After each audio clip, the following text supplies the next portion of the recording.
Okay, I want to do a quick thought experiment. You're in a class learning to make videos, and you have two options. You can either spend the entire semester making one video and you're only graded on the quality of that video, or you can spend the entire semester making as many videos as possible and be graded on quantity. Which group do you choose?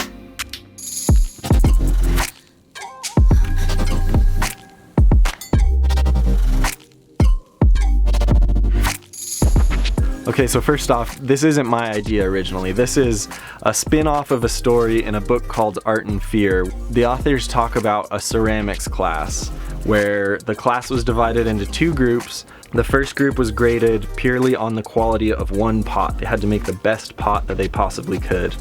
And the other group was only graded on the quantity of pots, so they just had to crank through as many pots as possible. And the moral of this story was that the group that was busy on making as many pots as they possibly could not only made a lot of pots, but also made consistently better pots than the group that was trying to make the best pot possible.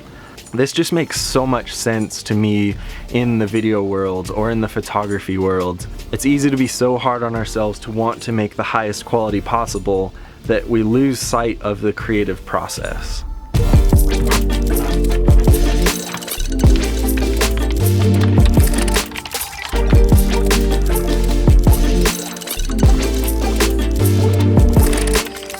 For video in particular, if this class were to exist, I picture that the first group that was judged on quality would spend a lot of time researching lenses and camera gear and thinking about what camera's gonna have the best bit rate and what settings to export their video at. I feel like there would be a lot of discussion in that area, whereas the other group that's just cranking out a lot of videos isn't really going to be focused on much other than just making things. They're probably going to be the group that takes whatever they have, their iPhone, their cheap camera, whatever it is, and just doing and learning and making mistakes and learning the next time they make a video. And I think it's a natural assumption that those are the people that are going to be better at video, the people that are out there making a video as often as possible. They're going to get better at it. They're going to learn every time they make a video. They're going to make mistakes. A lot of them are going to be really bad. Some of them are going to be really good. But the amount you're going to learn with that method, as opposed to worrying about getting the highest quality right away, it just makes perfect sense.